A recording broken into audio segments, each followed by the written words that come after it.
जी हाँ, नमस्कार दोस्तों। आज हम लेके आए हैं आपके लिए बेहद ही इंटरेस्टिंग वीडियोस। तो दोस्तों इस वीडियो को स्टार्टिंग से एंडिंग तक जरूर देखिएगा।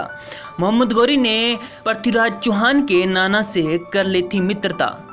उसके बाद मोहम्मद गौरी के संपर्क में अनंगपाल की बुद्धि भ्रष्ट होती जा रही थी। अनंगपाल ने दिल्ली के कुछ इलाकों में अपना कब्जा करना शुरू कर दिया था। अनंगपाल एवं उनके कुछ सैनिकों की सहायता लेकर गौरी दिल्ली में आक्रमण कर दिया।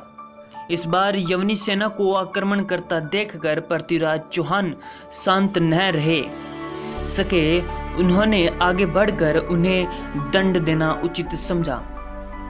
उन्होंने अनंगपाल का तो ध्यान ही छोड़ दिया था। मोहम्मद गौरी को दंड देने के लिए महल का दरवाजा खोल दिया गया। इस बार ततार खां मोहम्मद गौरी का प्रमुख सेनापति बनकर आया था। पृथ्वीराज चौहान ने अपने सेना को अनंगपाल को जीवित पकड़ लेने की आज्ञा दी थी। बहुत ही भयानक युद्ध होने लगा और मोहम्मद गौरी के वीर सरदार मारूफ खां, खुरासान खां आदि योद्धाओं ने अपने अपमान का बदला लेने में कोई कसर न रखी। वे इस तरह के राजपूत की सेना में टूट पड़े जैसे कि भेड़ में झुंड में मृगराज टूट पड़ता है, परंतु जिन्हें वो भेड़ समझ रहे थे वास्तव में वो शेर थे। चौहान सेना के वीरों में मुसलमानों का इस खूबसूरती से सामना किया कि दुश्मन अपनी शान भुलाकर अपनी औकात में आ गए। खून की नदियां बहने लगी और लड़ते लड़ते दोनों की ओर सेना मदमत होती चली गई। परंतु भारत में अभी मुसलमानों के शासन में विलंबित था कि पृथ्वीराज चौहान की दहाड़ और हिंदू सेनाओं की हुंकार सुनते ही दुश्मनों के रूह तक कांप उठी थी। विचलित होकर इधर उधर भागने लगे।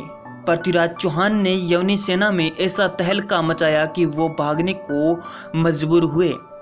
जल्द ही मोहम्मद गौरी के सेना को हारना पड़ा। चामुंडराय ने मोहम्मद गौरी को पकड़ लिया और कैद खाने में डाल दिया गया। अनंगपाल को भी पकड़ लिया गया और पूरे सम्मान पूर्वक महल में रखा गया। पृथ्वीराज चौहान सभी कामों से निश्चित होकर दरबार में विराजे और सेनापति कमास ने मोहम्मद गौरी को पृथ्वीराज चौहान के समक्ष प्रस्तुत।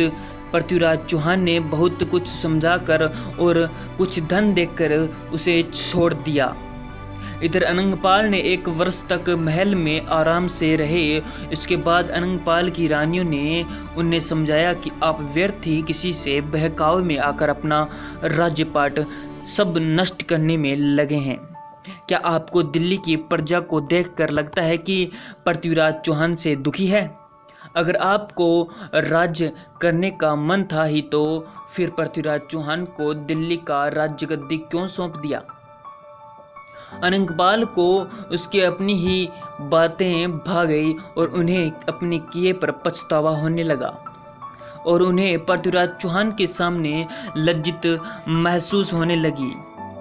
अतः अब उन्हें दिल्ली में रहना उचित नहीं लगा और फिर बद्रिकाश्रम की ओर प्रस्थान कर दिए।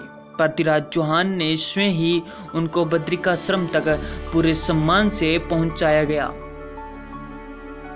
इसी समय उनके बढ़ते प्रताप के कारण कई राजाओं ने उनके समक्ष शरणागत हो रहे थे। इनमें ही दक्षिणी प्रांत से कई नृपतिगण थे। वे उपहार के रूप में पृथ्वीराज चौहान को कई चीजें देते रहते थे।